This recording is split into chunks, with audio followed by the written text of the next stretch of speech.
Hey, movie fans, and welcome back to another episode of the Uncharted Media Podcast. This is episode 199. Next week, you won't be joining us live as we will be rehashing all of the, I'd say, best of moments, if you want to call it that. The most iconic, most random, most out of context, funniest, all sorts of moments from the 200 plus episodes of the Uncharted Media Podcast will be next week, but this week we've got some other milestone that we got to get past. Was it the beginning of this year? Was it the beginning of this year? The beginning of, or at some point this year, my boneheadedness was just like, if we get to 700 subscribers by the end of the year, which seemed far off to me, if we get to 700 subscribers by the end of the year, we will take a fan-suggested question from Josh's brother to do a Darth Jar Jar centric discussion episode, in which case we will fully break down in all seriousness the prevailing Star Wars theory that Jar Jar Binks, the clown jester of the Star Wars universe, is in fact the most powerful Sith in the universe. Well, we were able to squeeze this one in before the 200th, so I hate you all, but at the same time, thank you all for subscribing. Now we start the very slow process to 1,000 subscribers, and I really need to change the goal to something not as insane for the 1,000. I don't think we'll get 1,000 next year, but probably the year after that. But Josh, how you doing on this Jar Jar night? I'm chilling like a villain, my dude. Just enjoying my day off, and as we do, not really doing much. What about watching? I mean, I'm really excited about the Jar Jar thing. For a little background that Nate's not saying at all. My brother Ben literally hounded us, because I think almost every time that we posted like a Q&A video, like, hey, like, do you have any questions for us? Blah, blah, blah. Like, I want to say for like a year and a half, my brother has hounded us. Like, you guys going to talk about Darth Jar Jar? You guys should talk about Darth Jar Jar. I was like, no. And then Nate made the wonderful, the wonderful move to if we get to 700 to talk about it. Now here we are, which is crazy too, because I think we were like 530 or something like that at the beginning of the year, which is Not crazy. sure. I never thought we'd get to this point though. But yeah, now our goal is 1,000, so help us get to that. I'm sure it's going to be a while before we get there, but yeah, 1,000. I think 4 digits has always been the wow. I don't think we'll ever get to that point, but maybe someday we'll get to 1,000, and I don't know what we'll do at 1,000. Maybe I'll try and say one nice thing about Russell Crowe's Robin Hood. That's the goal. I'll say literally a nice thing about it. Well, actually, I think there's a video where you say 5 nice things about that movie. Doesn't mean I didn't just talk out my butt and made it all up, because curse that movie, as we'll rehash next week. Yes, we will. One of the most legendary rants from Nathan of all time. Oh man, but I'm not really watching much this week. I saw that Vox Machina is getting a second season, so I was like, well, if it's getting a second season, maybe that first season is decent. And honestly, I remember watching it like the first 2 episodes or something like that when it first came out. And it's fine. It's a thing that happens. But I've been watching quite a bit of it, and honestly, it's entertaining. It's like watching. It's literally like watching someone play D&D, and like these are just the interactions that you get. Because there's several times when there's a scene, I want to say in like episode 7 or 8, where like 3 guys are trying to break into a door, and none of them can. Like each one repeatedly tries and over and over and over again. And in my head, I'm just like, this is just a bunch of people failing rolls here. It's pretty cool. I've got plans to watch his Dark Materials here pretty soon. It's a show that I've been wanting to watch. I'm just making plans on watching stuff. Not really actually watching stuff that's not YouTube. How busy were you on Halloween? Actually not busy at all. We had a little bit of a push early day, but then like as per usual, it kind of pretty much died. So interesting. I just didn't know because that's normally like everyone's busy day apparently.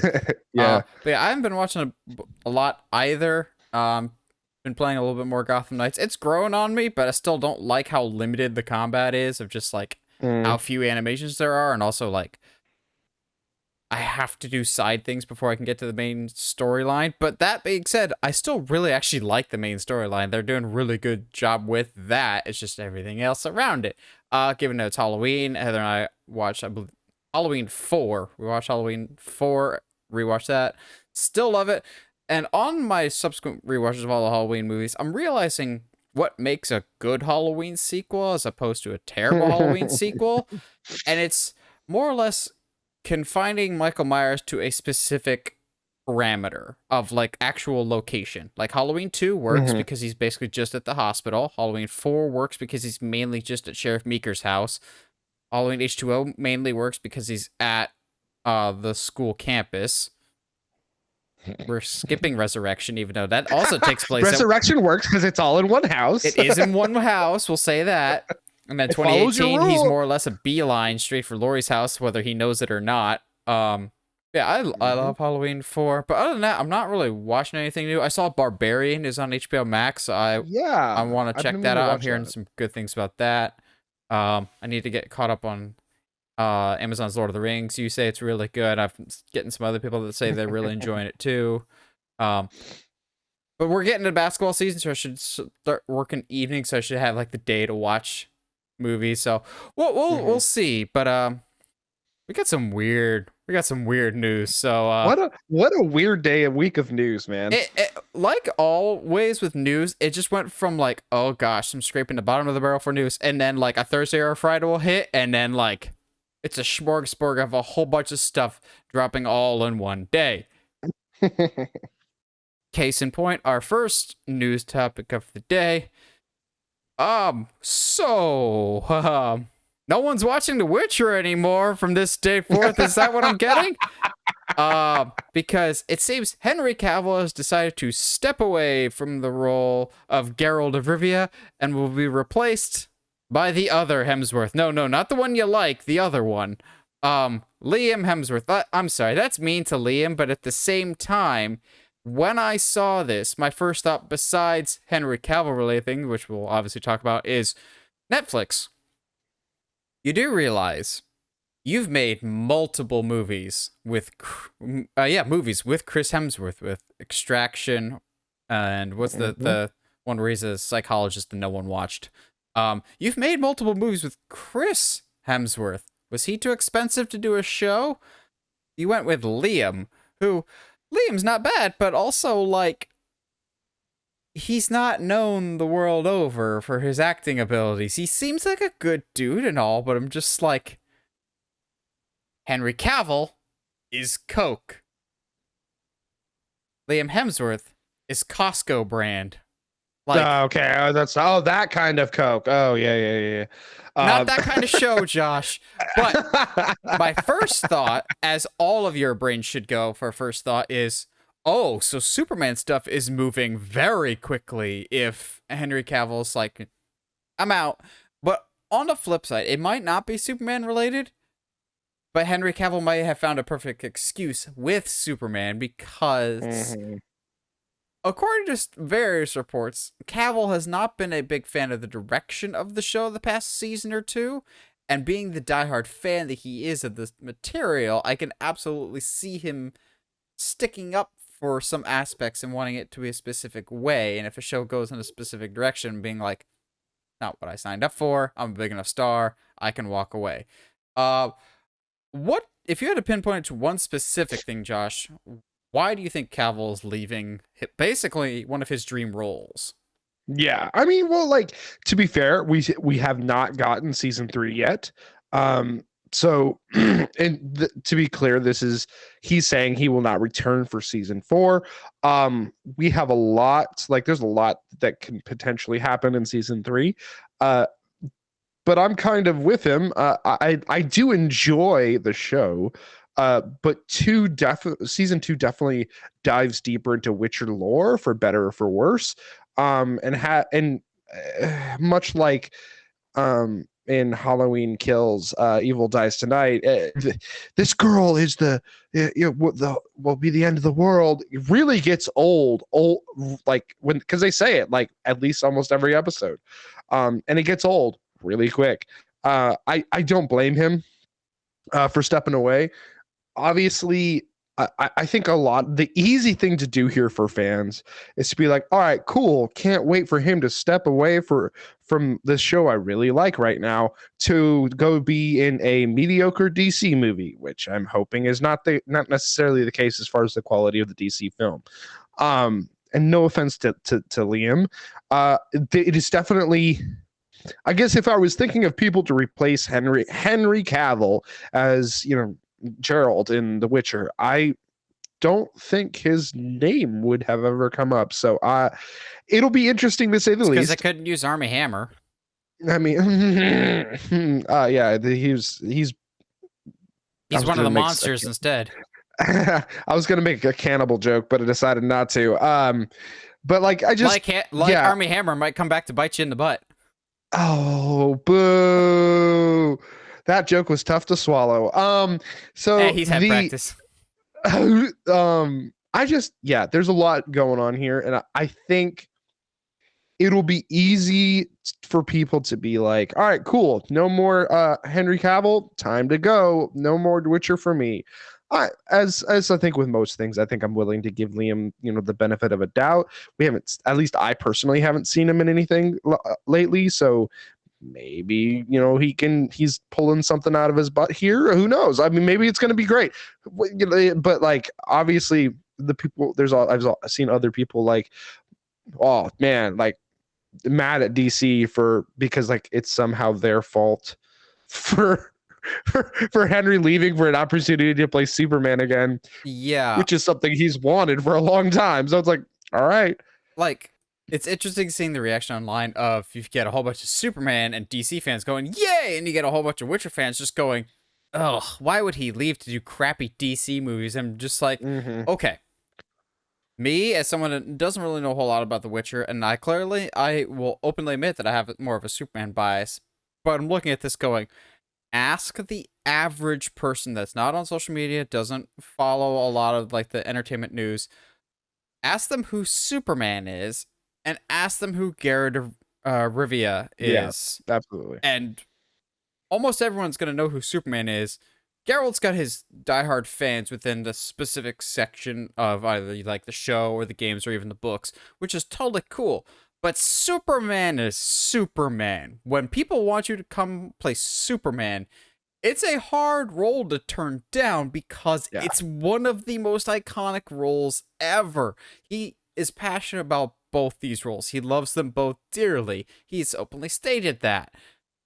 But Superman is Superman. And also I see all these people just going, ugh, he left The Witcher for subpar Superman movies. We don't know that they're going to be bad. I'm incredibly optimistic. Every interview I see him give now, he seems more optimistic about the direction of the character than he's ever been before. And everything he says just sounds perfect. But also, the audience you will reach with a Superman movie will almost always be larger than the audience you reach with a Witcher TV series on Netflix. Not everyone has Netflix. And even then, you're only going to get a specific number. Like, I know The Witcher has good viewership, but it's not the general appeal of a Superman. Yeah, no, I agree. And plus, who knows? Maybe season 4 won't even happen. Knowing Netflix, they'll cancel it after season 3. So they'll do one season a la Scrub season 9. Oh, that's so sad. But yeah, it's just kind of like I trust in Henry. He wouldn't leave if there wasn't a good opportunity, and he wouldn't leave if he had a reason to. So. Now, moving away from Netflix to HBO Max, there's been that long in development Green Lantern series that was supposed to star Alan Scott and I feel like Guy Gardner? Either Guy Gardner or Kyle. I believe it was Guy, though. Well, given the massive shakeup that's been happening over at DC Universe, which is what it's now called instead, which is a good idea, the show is apparently going back to formula, so to speak, in the words of another green character. And they're reworking the show. Instead of focusing on Alan Scott and Guy Gardner, the show will revolve around John Stewart and his interaction with the rest of the Green Lantern Corps. Now, you're getting a lot of people that are excited about the prospect of this show, but also on the flip side, you're getting a lot of people that are going, if you're such fans of John Stewart and you want to do a project with John Stewart, why not just turn it into a movie? I understand that rationale, I fully do. But at the same time, DC, for some reason, has had this weird aversion to theatrical Green Lanterns ever since the Ryan Reynolds movie, which I still will die on the hill that movie is not nearly as bad as people make it out to be. Is it bad? In some respects, yes. But is it the worst? Absolutely not. There's so much worse out there. Ever since that movie, they've been burned specifically by that character, and they've wanted to just stick to TV adaptations. I'm okay with this. One, because I just like John Stewart, and the way that they pitched it of Green Lantern Corps makes it seem like they want to focus on the larger universe. And who's to say that this isn't going to cross over into movies? People, I think, are still under the impression that, oh, they're getting John Stewart to lead a TV show and he deserves a movie. Who's to say there won't eventually be a movie crossover? It working that way with Matt Reeves' The Batman and the Penguin series that just added some more members to that cast of they are intermingling. Disney Plus is doing it, as we'll talk about with Vision here. They're doing more spinoffs with that. So I don't think this entirely rules out the possibility of John Stewart showing up in movies. If anything, I think this is a really smart idea to focus on John Stewart as opposed to Alan Scott and Guy Gardner. One, you have one main protagonist that you're following as opposed to two drastically different characters. If it was like Alan Scott and Hal Jordan of a mentor-mentee role, but Guy and Alan are so drastically different. One is likable and one is Guy. Well, but the timeline too, it would be weird too, because technically Alan would have had to be gone, and then also Hal and John and Kyle. So it's so weird for them to go with those. But yeah, and I think some of it too is people were like, no, I can hear them say it's not going to be as important, and they don't respect the character as much because they're putting him on a TV show.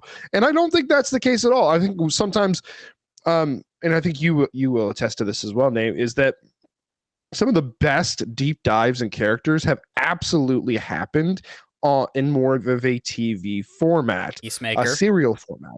Peacemaker, fantastic. And honestly, if they do something to that, I think people hear like an HBO Max series or a TV series, and they still think Smallville, and no, or they think Flash, and which is not necessarily a bad thing, but this is not the CW. This is the same, quote unquote network that put on Peacemaker. So I with James Gunn at the head now, I have complete faith that's going to be something that happens in that realm. I think at the end of the day, this is absolutely the right decision. Whether you went with Alan, Hal, Kyle, John, Guy, I don't know the names of the two new ones, but Simon, Jessica and Simon. Okay. Yeah. And then no matter which one you went with, I do think I agree. It is the better choice to go with one protagonist rather than two, because even then you're still going to have to, fill in the ranks because you have all these other characters that are not the main protagonist. But to try to have it where it's two protagonists plus your cast of characters, to me that just doesn't work as well as seeing John. Plus, I just want John. give me John. And that's the thing. I know Alan Scott and Guy Gardner both also have their fans. But there's a huge contingent of people, myself included, that when you say Green Lantern, I don't think Hal Jordan. I think John Stewart, because there's a large generation that was grown up on Justice League and Justice League Unlimited and the relationship with John Stewart and Hawkgirl. Dude, if you can get John Stewart, Green Lantern, and Aldous Hodge's Hawkman to fight over the affections of Hawkgirl in a future project, Let's go. Because Aldous Hodge, honestly, if he wasn't a Hawkman, could be a fantastic John Stewart. But I still kind of hold out hope that Sterling K. Brown could be John Stewart someday because, ooh, that voice and that physique, I think he just looks the part already. John Boyega, maybe, I think could be great. If he wasn't so busy, Jonathan Majors. Jonathan Majors is like if John Stewart was the size of Kilowog, because Jonathan Majors is just a beef cake right now. He's just a unit, and Michael B. Jordan is going to die in Creed 3. But I think this is the right choice of, let's focus on characters that people are actually clamoring for. I'm not saying people weren't for Alan Scott and Guy Gardner, but forever people have been asking for John Stewart related content. Yeah, Hal's great. And if we ever get Hal Jordan, you know who you got to go with. You've got to do Glenn Powell from Top Gun Maverick, because oh my god, he's just Hal in that movie. Like it's Hal mixed with Han Solo. That's all it is. But this is a character people want. I think there's crossover appeal. I understand some people would just be like, well, it's a TV show, so the budget won't be as big, and you need a big budget for Green Lantern.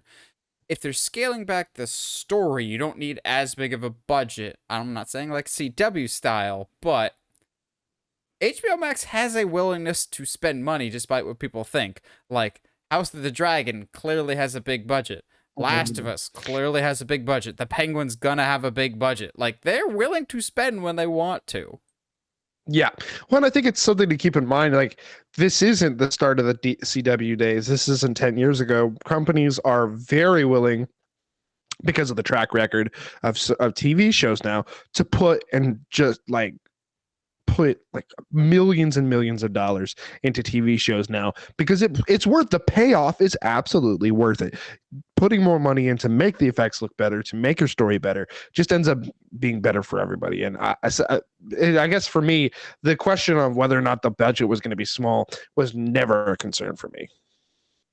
So speaking of superhero streaming TV shows, we now have a spinoff of a spinoff. So NCIS Los Angeles, or one of those type of shows, as Vision is getting his own spin-off show being spun out of WandaVision. And just like WandaVision, we continue the proud tradition of lazy TV show names, as this Vision spin-off show will be called Vision Quest, to which I'm just going, wow, why does that just sound like an old Atari game of, like, sounds like an old N64 game or something like that. But this is supposed to be like White Vision, potentially going back to the Vision that we know and love, I guess? Question mark? Big question mark?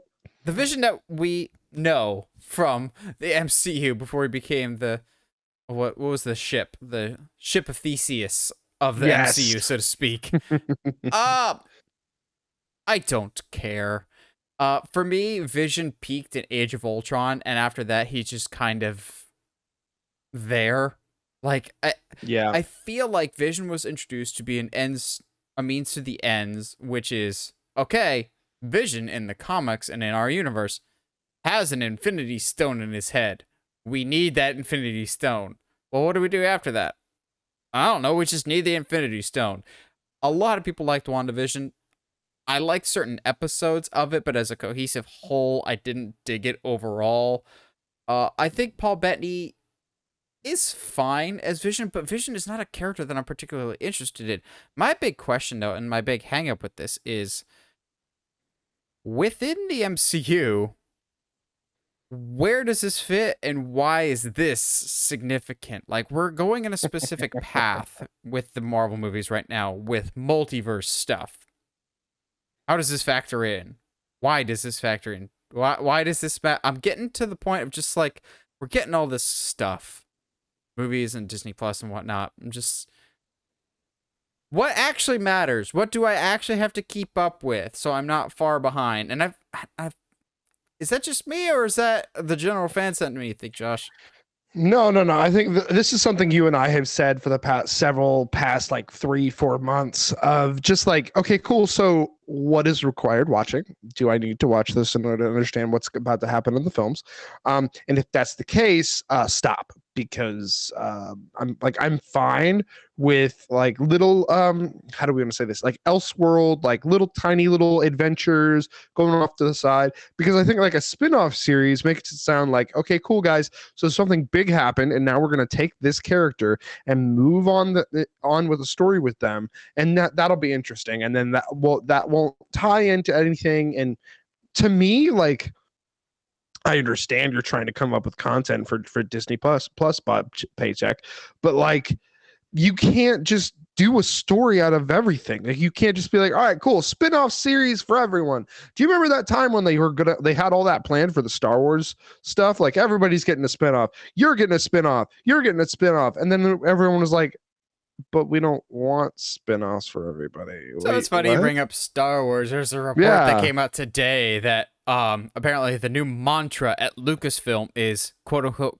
getting it right. And I'm going, are you only just now discovering that that's probably what you should be doing this entire time?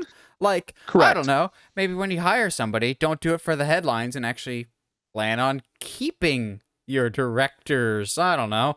But which I have heard that Tales of the Jedi is pretty good. Yeah, but whatever. But I mean, but then again, I've heard that Andor is good as well, and I have not checked that out yet. So I just, to me, this does nothing for me. I don't care. It is one of those like, okay, cool. What is Vision been doing all this time? But at the same time, I don't care. We've got other stuff to look at. Like, yeah, man, and the Wasp Quantumania is right around the corner. Excuse me. The Wakanda Forever is right around the corner. There's a lot of stuff that's on their way. That it's like, I don't care. I feel like up until this point that we were expected to feel about the shows like, oh, these are placeholders. This is Marvel content until we get movies going again.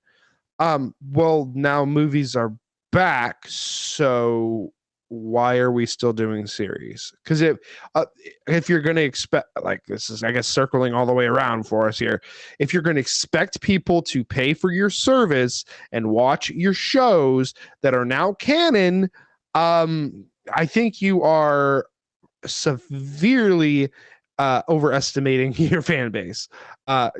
Required viewing is a comic book thing, guys. Like, it shouldn't be a movie thing. But here's the thing is, because they know this is a weird show to just kind of throw out their butt, what Marvel always ends up doing is the ones that people are super, super excited for and amped for end up not having any revelations that affect the MCU, and the ones that we think are skippable, i.e. Miss Marvel, are the ones that they actually put the earth-shattering revelations. Like, you watch. The Vision show will be him wandering on the forest, just debating whether or not he's the actual Vision or not, because he's basically inhabiting somebody else's body. He'll stumble into some foreign country. Doctor Doom will adopt him and steal his technology to create Doombots being spun out of Ultron. And just Ultron/Vision.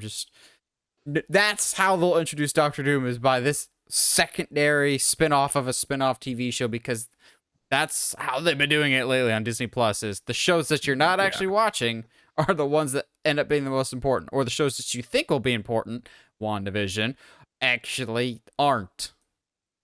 Even though it was important to watch WandaVision to make sure that Multiverse of Madness makes sense.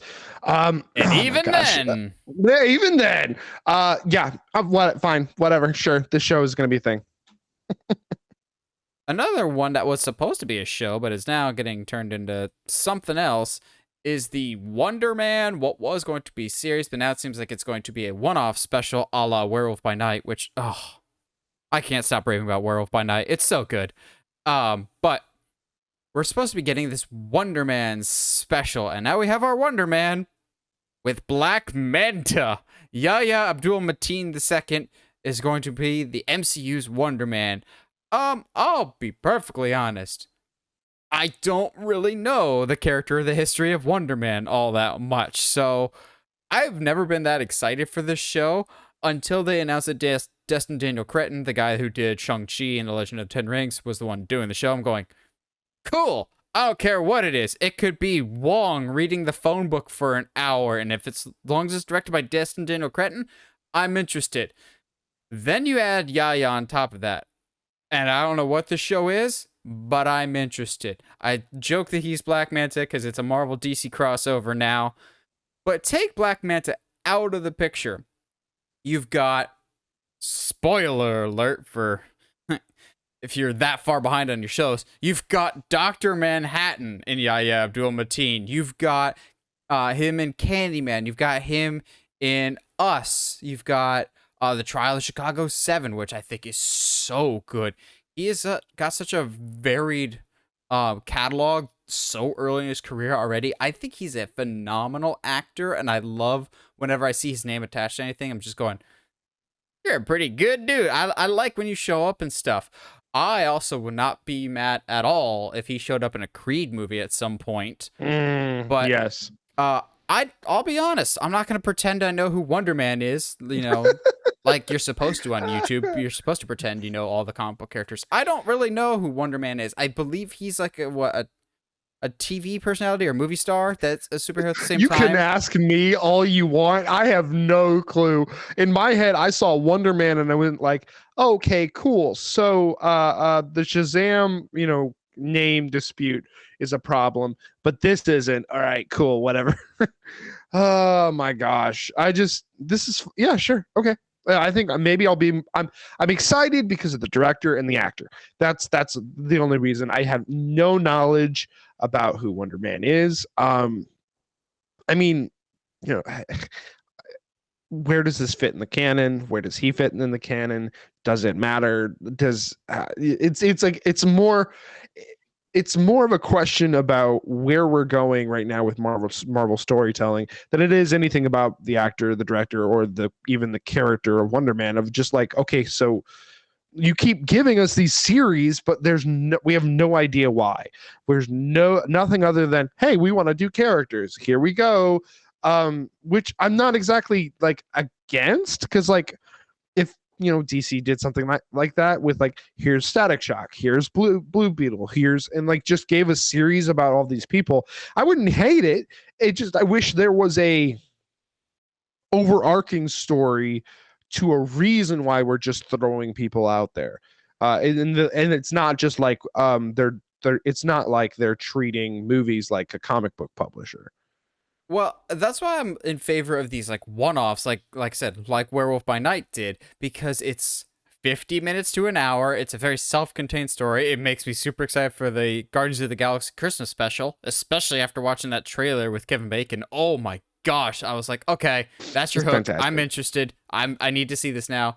I'm hoping these one-off specials that they do, whether it's Werewolf by Night, whether it's Wonder Man, the Christmas special, whatever else, they will be canon to the MCU, but have no bearing on the MCU, if that makes sense. Like, Werewolf by Night has next to no references to the larger MCU canon. That was a very deliberate choice by Michael Giacchino to just go, I want this to be my own thing. I want to make a love letter to old horror movies. And I'm just going, yes, please. I want to hug you, sir. You are a beautiful individual. You've done good now. Go make the Blade, because Blade needs you more than you need Blade.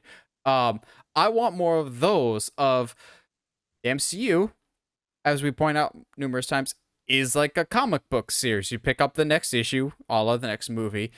I want these to be the annuals, the one-offs, that you don't need to be paying attention to the larger continuity. You can just pick this up and then enjoy it, put it back down, revisit it whenever you want to, and it exists in the universe, but not have a larger implication. I'll also say this now, as much as I would like Destin Daniel Cretton to still be attached to this, with him doing Kang Dynasty, I mean, I'm still kind of curious how much stuff he's also going to have on his plate. Like, I still don't believe he's actually doing the Shang-Chi sequel. I think he'll be too preoccupied with Kang Dynasty, because that's obviously going to command a lot of his time and attention. So I don't know. I'm more interested in this Wonder Man project now because of Yahya Abdul-Mateen, but at the same time, it's Wonder Man. I know more about the Wonder Twins than I know about Wonder Man. And in some ways, I'd be more interested in seeing them come to life, but that's only because I have no idea who Wonder Man is. So, lastly, for our news this week is Friday the 13th stuff, but weird Friday the 13th stuff. So, we've talked ad nauseum about the ongoing legal battle that Friday the 13th is under, more or less, of just like Victor Miller, the writer of the original Halloween, claims some stuff, and Sean S. Cunningham, the guy that directed the original, claims some other stuff. So it's split down the middle. Well, now we actually have some new Friday the 13th content. We are getting a Crystal Lake prequel series on Peacock. But here's the weird part of almost just like Mad Libs of fill in the blank with random things. All right, pick a horror franchise, Friday the 13th. Pick a streaming service it's going on to, Peacock. Produced by A24. Yeah, the people that did The Vavitch and The Lighthouse are doing a TV series in the same universe as the hockey mask wearing slasher guy. Okay, sure. You had me up until A24 of like, okay, I'm not against this, but I'm just like, okay, sounds right. Wait, what? It's like you're at a job that's like doesn't require a lot of skill sets, and all of a sudden one dude who's ridiculously overqualified comes in and just starts doing what everyone else is doing. It's like, sure, this is helpful, but are you sure this is the best use of your talents? This is so weird to me.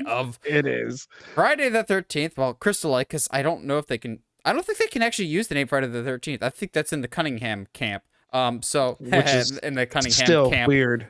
So Crystal Lake and A24, it's a weird pairing. It is. I agree.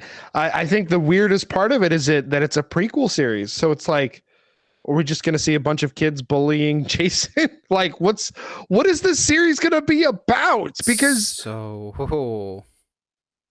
I have thoughts, but I can wait if you have. I have no thoughts other than that bullying joke. That's all I got. Because it's just like it doesn't make sense to me what you could possibly do there.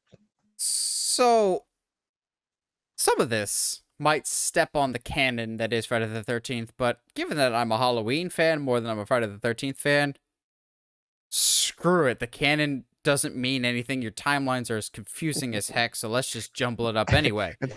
What if this show? Points don't matter. What if this show is the origin of Pamela Voorhees before Jason, of like the person she meets that will eventually become Jason's father, who we like in the movies never get mentioned whatsoever? What if Jason took after his father?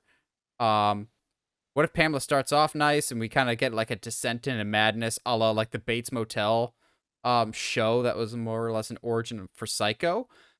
But here's what I would do. And this is where, I don't know if this is a controversial take or not, but if I was doing this show, I would make it so that camp counselors didn't kill Jason Voorhees. Pamela killed Jason Voorhees. And she still will somehow, in her own twisted mind, blames the camp counselors for it. Huh. I mean, yeah, I suppose that's better than watching a bunch of people bully a deformed kid. Sure, why not? Go for it. I don't like. I care so little. I cannot reiterate this enough. I care so little about the Friday the 13th. So little. About the Friday the 13th like series, I guess. I like, to me, the first one's fantastic, having it end with like, oh, it's not like this crazy killer dude, it was the mom. That's all that I've been on record saying I love that twist. But people going to try to make money. So, what are you going to do? Speaking of making money, this episode is sponsored by TeePublic, your one-stop shop for all things Uncharted Media merch, whether it is t-shirts, it's hoodie weather now, so rock your Uncharted Media hoodies like Josh does. Whatever t-shirt, hoodie, sticker, magnet, notepad, whatever you want with the Uncharted Media logo or other designs that we've got. We've got a lot of different designs. Yeah, go support the show in that way, and also help us get to 1,000 subscribers. That's going to be our goal. We're going to keep pounding it into your skulls until you share with all of your friends, corrupt their minds with our mildly hot takes and jokes that only us laugh at. Spread the wealth, so to speak. That way, you can get more content like our discussion today. Was/is Jar Jar a Sith Lord? Now, I don't know where, but I feel like this just kind of came out of nowhere. Not Ben's suggestion that we do this episode, but just the whole concept of Jar Jar being a Sith Lord. I feel like there's a direct correlation between that and the whole rise of who is Snoke theories that took over everywhere. Of like, oh, everything in Star Wars has a hidden meaning of it. It's like poetry. It rhymes. Of it.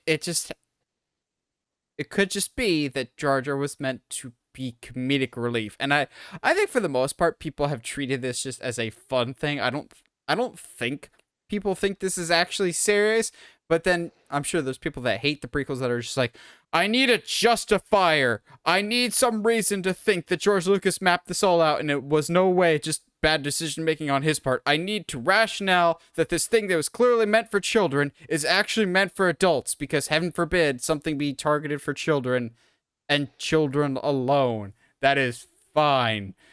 What kind of Sith Lord steps in his words, sticky gicky goo? But that's not the approach we're gonna take for this episode. We're gonna actually treat it seriously.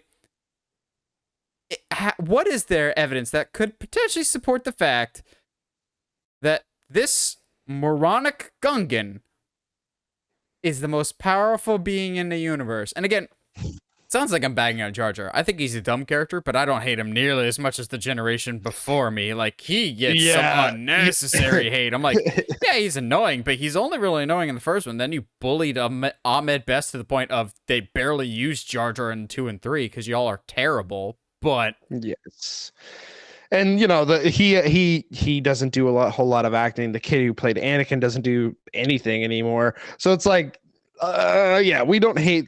Like, to be clear, I don't hate Jar Jar. Like, he's a character in the movie. That's a thing that he fulfills his purpose. Now, I have watched so many of these theory videos now.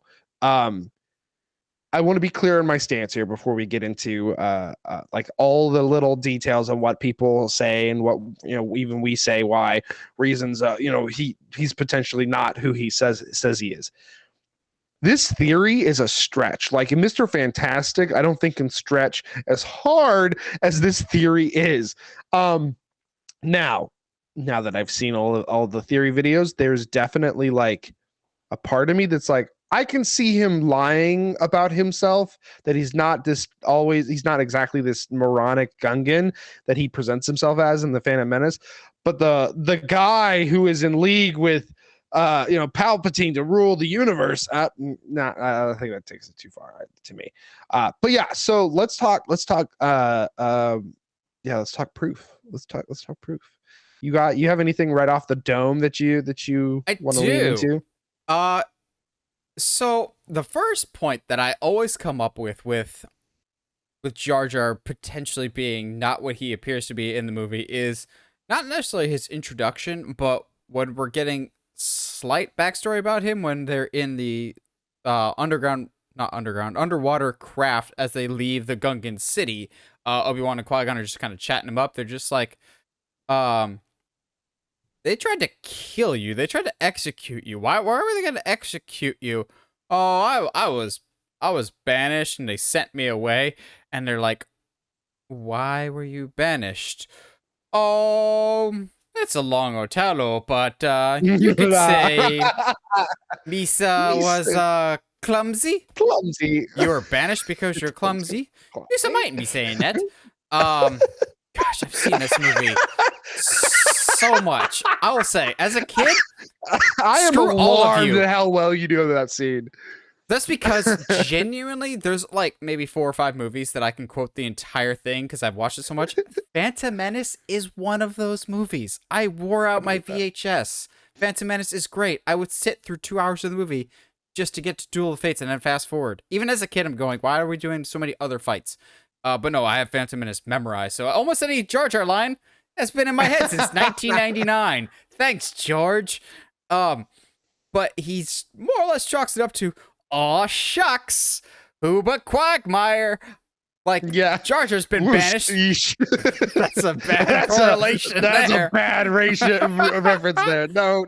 But if Jar Jar just kind of chalks it up to, might have been banished. Like, I think in the subsequent material that was canon at that time, that I'm sure is no longer canon now, that correct. Jar Jar did something with Boss Nass, like maybe messed something up or like was a guard somewhere. It's never specified why he was banished. Maybe. Just maybe. Boss Nass was not always Boss Nass. Maybe the boss before Boss Nass was somebody else that maybe Jar Jar had a hand in making that person disappear, and he was not as clumsy as he appears. But I think it's interesting that he very explicitly was banished from the Gungan city, and they're very direct about, no, you saying big doo-doo this time. Like, as soon as he walks in the door, like, I'm back. No, death. And we're all going, yes, death. Well, and like I think that our whole first interactions with Jar Jar are very, very interesting. I think as a kid, I saw him do that. What was that, like double front flip, helix flip, whatever, dive, and I was like, oh, I get it. He's got strong legs as a swimmer, so obviously he just does things like that. And then I've got all these theory videos that are like, when's the only other time we've seen people jump like that? It's Jedi. And I'm like, I well, also, you just needed another character in Lego Star Wars that could do the double jump. Obviously. Exactly. Obviously. We're thinking ahead here, kids. But like, yeah, like that whole first interaction with him, even to the point where they get into the city and they all say hi. Jar Jar's like, hi guys, I'm back. And like people are legitimately running from him. And it was like, even as a kid, I was very much like, why is that happening? That's weird. And like, yeah, like even the whole conversation in the little submarine thing, and like even to like the point of like when Jar Jar asks him like, how are we going to get through the planet core? And the Qui-Gon just goes, oh, the Force will guide us. And he's like, oh, you so big the Force. Like, well, that sounds stick with. Yeah, like from an outside perspective, I'm like, oh, okay, cool. He just doesn't believe in the Force. Okay, that's fine. We've had a Han Solo in the series. We get where he's coming from. But like, if he's like a Force user, like a powerful Force user, like that would be so well. Like, oh yeah, trust the Force, man. Okay, yeah, go for it. That's not how the Force works. Force works. I could totally see that, even to like the point of like, there's some points too, like where he there's a deleted scene which you can't really count, but where he is like they come up, the submarine comes up on the edge of a waterfall or whatever, which doesn't make sense, but still, and he's like freaking out, like he doesn't want to die, but he can both swim and jump like 20 feet in the air, and so he should be just fine. It's things like that. So what else? What you got next? Okay, there's because really we have to go through the Phantom Menace before we can really talk about. Most of my stuff is Phantom Menace related because that's where he's in it the most prominently. Correct. So there's I mean, one of the ones that I saw that people were using as proof that doesn't quite work in my mind, just because the camera changes so much. And maybe that's intentional, but still, I've seen a lot of people point out how he saves himself when they go to save Padme Amidala for the first time, and that Qui-Gon and Obi-Wan jump off of that bridge, the ledge or whatever, and he like, oh no, and like catches himself and then appears on the other side of them. There's been quite a few people that were like, hey, yeah, see, so he caught himself and then flipped over to the far side, and is like, that's, well, yeah, you can tell, see, because the droids are tracking him all the way across. Yeah, except that the humans aren't at all. So it's like, it doesn't exactly work there. I think the next time for me that I really see anything that could be as proof is, and I know a lot of people, like, I talk with my hands quite a bit, but that is definitely like it's a Force user staple of when you are manipulating someone's mind, that you have some sort of movement that you do, whether that be like Luke's fingers or like using your hand to be like, you don't want to buy death sticks. You want to go home and rethink your life. I want to go ahead and rethink my life. Right. Seriously, one of the best moments, honestly, of Attack of the Clones. I don't care how many times I watch that. So funny. But the way that when Jar Jar's with Obi-Wan and Qui-Gon, he doesn't talk with his hands at all. But then the instant anytime he's having a conversation with somebody that's not a Jedi, he's talking with his hands. He tries to talk to oh geez, was it Yondu? Not Yondu. Anakin's slave owner. That's a crossover. Yeah, not Yondu. Yeah. Oh my gosh. Describe them. The guy that. It's the blue guy that the Watto. Jedi mind tricks. Oh, Yada. Wow. Yeah. Watto. Watto. That he like there's a small snippet where Jar Jar's seen talking to him, and then like he tries to like wave his hands or whatever, and then he just like smacks the crap out of Jar Jar. And so it's like, all right, there's that, I guess. But he's there for a lot of. Preface this with the evidence. Some of the evidence is he's there for a lot of major plot points, so that he's always waving his hands. So that means that he is influencing those plot points. However, he's also just a side character, so he's gonna be there. He's supposed to be the comedic relief, whether you find him actually funny or not is something else entirely. Correct. But if we're going down the line of the movie, we'll talk about his first introduction, because, like you, I watched a bunch of different videos, I read a bunch of different things, and there's a point that I don't think enough people are talking about, and that he first meets Qui-Gon Jinn. The most important discovery in this movie is Qui-Gon Jinn discovering Anakin. And throughout the entire prequels, it's Qui-Gon discovered Anakin because he believed Anakin was the chosen one, and you gotta stick with that. Qui-Gon also stuck by Jar Jar's guns, and was just like, we gotta stick with this guy. This guy's worth keeping around, which it's interesting to note that when they first meet, Qui-Gon doesn't like Jar Jar, and then all of a sudden he's trying to defend him and save him. So maybe he senses something with the Force that Qui-Gon ended up being right about Anakin. Maybe he was also right about something being different with Jar Jar. Maybe that's where the connection comes in. But going down in chronological order, you get Jar Jar taking Qui-Gon and Obi-Wan to the Gungan city. They stand on trial. Qui-Gon tries to, like, barter for his life. But Boss Nass is just going, we don't care about that. We don't care about what's happening at the Naboo. And Obi-Wan says a line in passing that has been in my brain since 1999. One, because I thought it was a cool line. But looking back on it now, I'm going, Obi-Wan, who hasn't really spoken a whole lot up to this point, says, whatever happens, you and the Naboo form a symbiotic circle. Whatever happens to one of you must happen to the other. So that's supposed to be in like if one of you gets attacked, the other is surely not far behind. But like if one of you is destroyed, your other days are numbered. Like if it's going well for you, vice versa. But what if there's more to that context of for every Palpatine, there's a Jar Jar?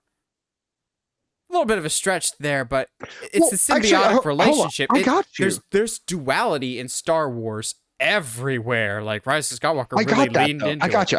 Okay. I hate that just made this connection, but that actually really, really works when you compare Jedi and Sith. Because like back in the day, during the Sith Jedi Wars, which is still something I want to see on screen, the Jedi obviously prevail, and the Sith, you have to retreat into darkness and whatnot. But that is like you can definitely rework that comment.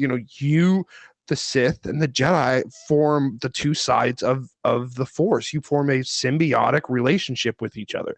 What happens to one will have to happen to the other. The Sith got too big, and so they had to be chopped down to create the rule of two and whatnot. Well, the same thing is happening in this part of the story, but for the Jedi, they're getting too big for their britches. They have too much command on the galaxy. They're not really being all that helpful when it comes down to it. So yeah, I can totally, now that you've said that in that context, I can totally see that symbiotic relationship also having to do with the dark side and Sith. And I can if Jar Jar is a Sith, I'm not going to go as far as to say Sith Lord, but is a Sith, well, Dark Force user, then yeah, he would be like definitely a part of this story, and like it would be stupid to not include him. Yin. Yeah, absolutely. That's so interesting. So then, okay, carry on. So then we fast forward a little bit, and they make the escape from Naboo, which, some people try and make the argument that we'll talk about, I'm sure later, that people will be like, there's a style of martial arts where basically you just act like a drunk idiot to confuse your enemies. We'll cross that bridge. But no, Jar Jar is just dumb. But they crash land on Tatooine, where we ultimately meet Anakin. But here's the thing. Qui-Gon and Anakin have one interaction, and that's kind of it. The only reason they have extended interactions, more than one, is because of Jar Jar.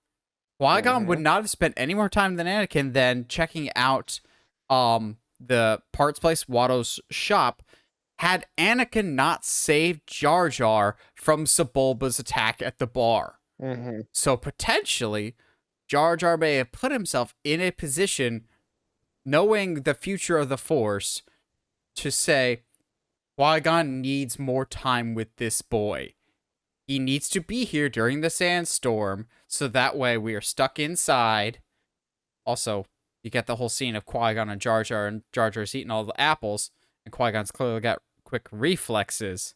Going, you're bonding over quick reflexes because Anakin's just like, yeah, I'm a pilot. I got pretty quick reflexes. Their whole interaction is because Anakin saved Jar Jar from Sebulba. Had Anakin not done that, they probably would have just left Tatooine or sold the Queen's wardrobe like they were originally planning to for the parts that they need. And even then, they said that wasn't going to be enough. The reason why Anakin is even in the story to begin with more than one scene is because Jar Jar screwed something up. And who's to say he screwed it up accidentally? That could have been his intention all along of, no, I have the book from the Adjustment Bureau. We got to get this back on the path that we need to be on. Yeah, and like there's definitely, I mean, I haven't seen any theories go as far as what I'm about to do, but like, you know what, this for the sake of this, let's go. I see a version of this story where Palpatine and or Jar Jar, they're one of their many spies in the galaxy, finds out about Anakin. They find out that, hey, this kid is potentially special, because we do find out through conversation throughout the movie that he has previously exhibited like behavior that would be considered special. That maybe he's a little different than others. And I refuse to go into the territory of like he was birthed by the Force, because that just sets up all kinds of weird precedent. But the idea that, and I don't know what kind of rigmarole you'd have to pull, but like the idea, is a theory that Jar Jar sabotages the hyperdrive. That there's a moment in which before they get to the Naboo, to get to Tatooine, the astromechs are going outside, not astromechs, the little astro droids. No, they're where we astromechs. meet first. Is that okay? That's where we first meet the glory that is R2. Leans. He restored power to he main leans thrusters. over to start messing with something, and R2 gives him a good smack, and like then has to go upstairs. So like to me, as in passing as that is, it would be interesting if that was the reason he was there, to mess with the hyperdrive, to make sure that they landed on the next available planet, which would be Tatooine. It's all a goal to make sure that, I mean, how else would you bring down the Jedi unless you would play into their superstition with the Chosen One and give them a guy or kid who exhibits all of the necessary things to fulfill the prophecy. So it's just interesting, like that those potentials are definitely there. So we fast forward to the end of Phantom Menace, in which case, for some reason, even though he's been proven to be completely incompetent, Boss Nass appoints Jar Jar to be Bombad General of the entire operation, which case going, the guy that arrested Jar Jar as soon as they came into the Gungan city, is he not qualified enough to be the general of the Force? Or more than likely, Boss Nass just wanted to see Jar Jar die, a la David putting putting Bathsheba's husband in the front lines, just going, ha-ha, we finally killed him. Except it backfired, and that Jar Jar ended up being a war hero with probably the highest body count in the entire fight, because he took out battle droids, he took out droidicas, which are like the hardest things to kill because they're force field, unless they're outside. Apparently they don't have force field when they're outside. Which is, they've never fully explained the force fields for droidicars. No. But like that battle scene specifically does, like, that's where a lot of people get their, like, he's a drunken wushu guy. Like, this makes the most sense. And to an extent, I can see where they're coming from. Yes, explain the martial arts world, Josh. Just because a smaller triangle peg fits in a larger square hole does not mean that that's the hole it goes into. Like, it's like that. There's that Vine where it's like, oh, we got a square. What is this? We got this piece. Where does this go? Oh, it goes in the square.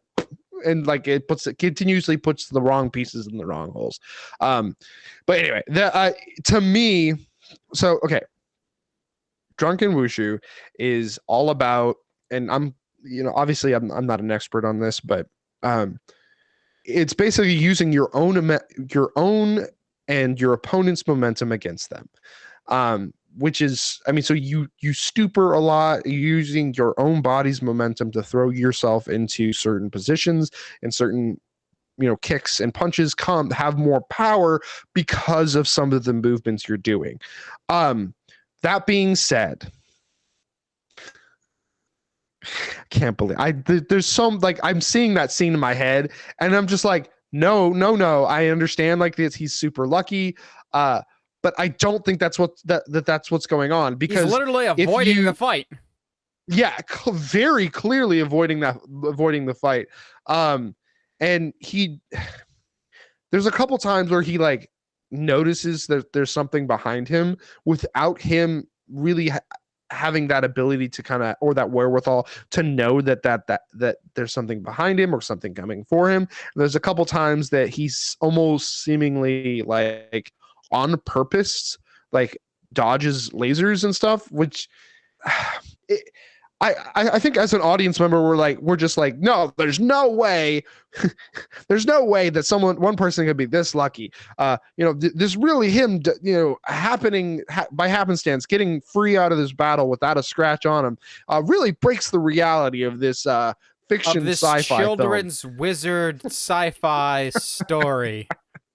Exactly. It just is not enough for me to be like, oh yes, Drunken Wushu, I know that anywhere. But see, here's where I think it's an interesting correlation of, sure, he's a super lucky fighter. Maybe if you really, really want to chalk that up to maybe he has some force powers. But I think the Battle of Naboo, where he's leading the forces, can kind of be the first major character shift for him, because after this battle, at the end, when there's a big glowing orb that Boss Nass raises above his head. Oh, that's good music. My brain just like disappeared like a Scrubs, like a little Scrubs bit when he like zones out. But I got the impression that Jar Jar kind of acts as the liaison between the Naboo and the Gungans after that point, of like that orb, that like shock one of like all those little museums that you touch it and your hair gets all static. That's exactly what that ball makes me think of every time. Oh, and we're also never told what that ball is. Huh? We're never told what that ball is. Like, it also kind of looks like the bombs that they would actually have on the battlefield. Yeah. But that's what Boss Nass is doing. Someone make that a GIF of Boss Nass. Just blows up Theed. But basically from this point on, Jar Jar is the liaison. He's the middleman between the Gungans and the Naboo, which leads us right into Attack of the Clones, in which case he's now a political figure, apparently. He rose very quickly in the ranks in those 10 years. Granted, it has been 10 years, so I imagine his trajectory is liaison between the Gungans and the Naboo. Like, he's a Gungan representative for the Queen, which, again, I still have issues with. You're a queen, and then you became a senator. It's a weird step down. Just like, okay, whatever. And then just retires because kids. But Jar Jar basically breaking my heart. No. No. We're not there yet. No. But Jar Jar has now risen through the ranks. Interesting. Like someone else that's risen through the ranks and warped the system, similar to something else. What I'm saying is, Emperor Palpatine only exists because of Jar Jar, and that's not even so much a theory. That's just fact. Like, you could say Palpatine manipulated Jar Jar and kind of guilted him into the nomination, but Jar Jar openly says, "I think we should have emergency powers to the Supreme Chancellor."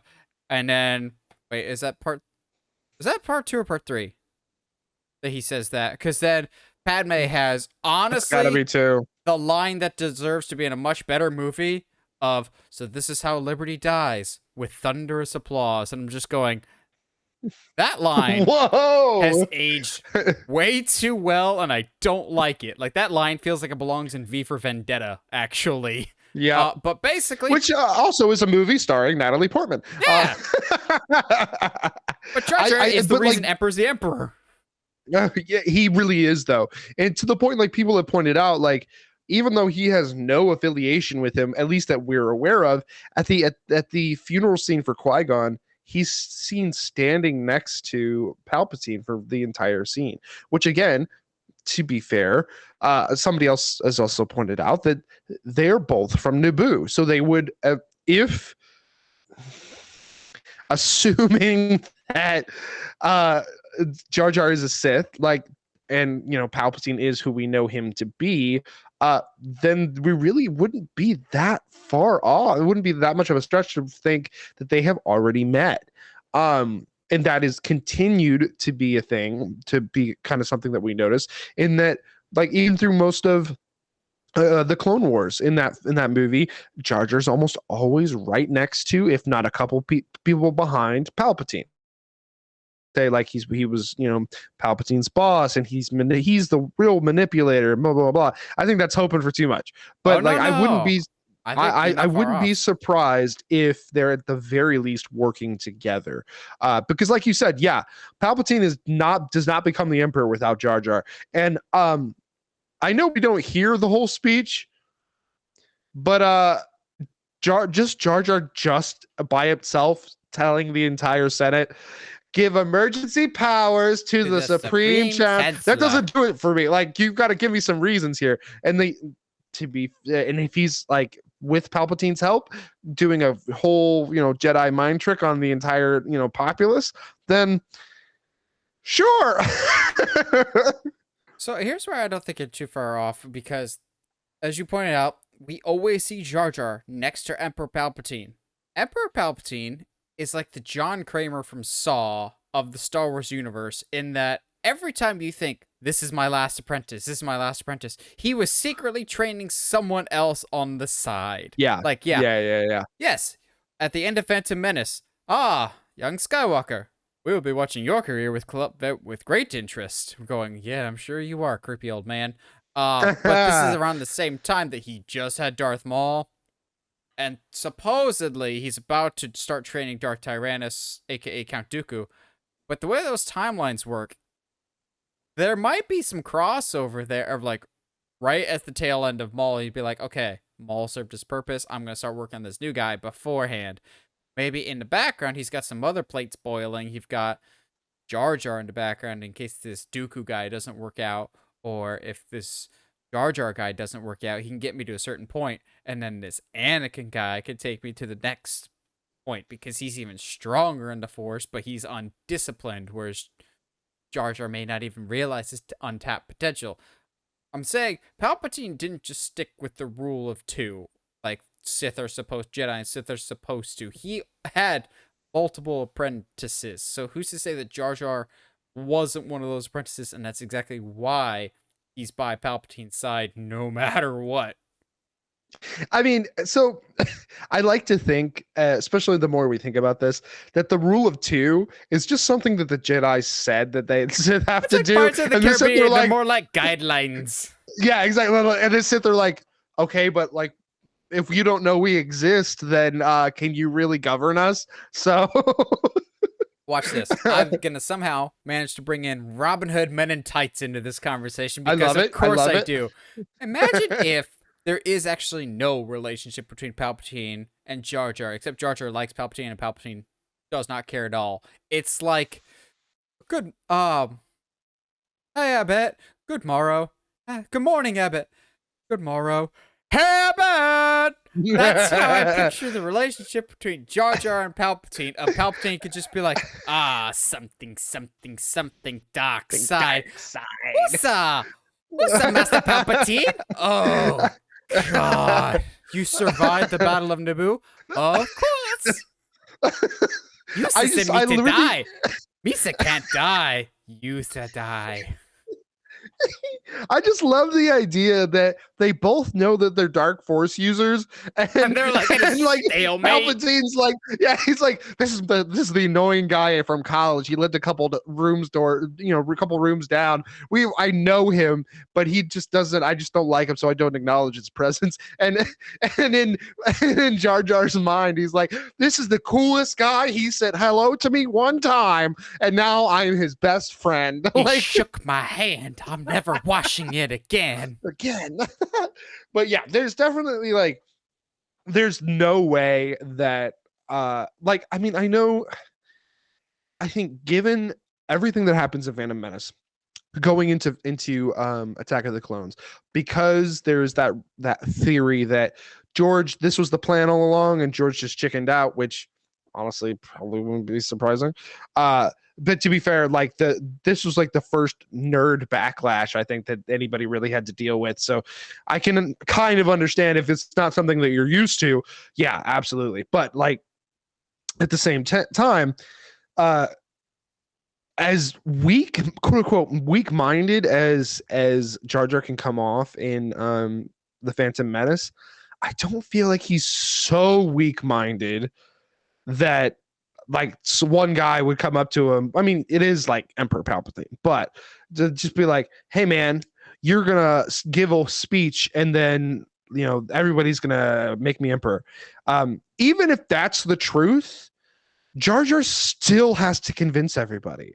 That's not like he can't, there's just not like a world there where, in my mind, where even if all Palpatine did was mind trick Jar Jar, he still has to be convincing enough, and or Palpatine still has to mind trick everybody. In which case, what's the point? What's the point of mind tricking Jar Jar? Yeah. Yes, he's still a tool, but the tool has to be used properly and do its function. Yeah. Jar Jar does his function at the end of the day. I got one more big potential note for this. You got anything else, Nah, Josh? I mean, there's a lot of different little things, but yeah, not really. No.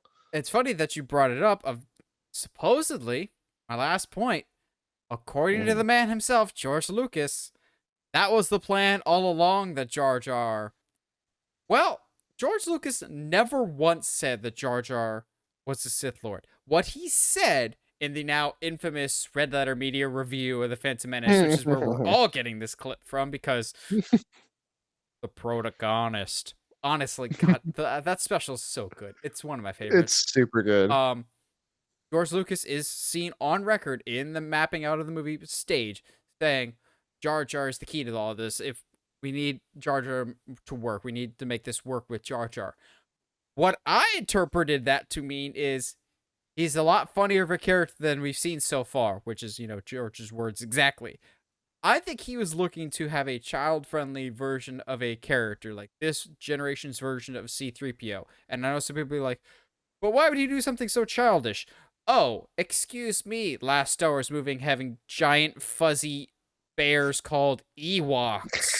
I'm sorry, these movies were always intended for children. He forces us to see those bears like be set on fire and all this other stuff. And the saddest death in movie history, with the one Ewok that survives and the one that doesn't, and realizes Iron Giant style what death is, and he's just like poking his friend. You're just going, oh gosh.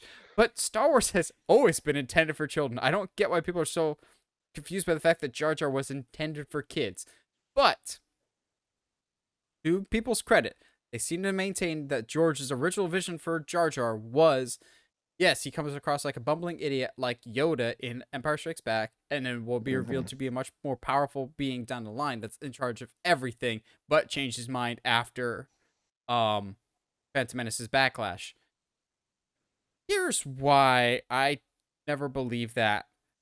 Because George has always had really weird ideas for Star Wars that were eventually reined in by other people.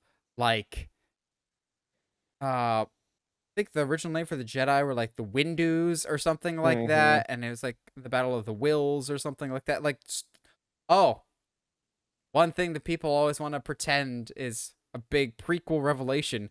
Midi-chlorians! I hate to break it to you guys, but midi-chlorians were always a part of George's plan, whether you like it or not. That was originally in the draft for the original A New Hope. That dates back to the original trilogy.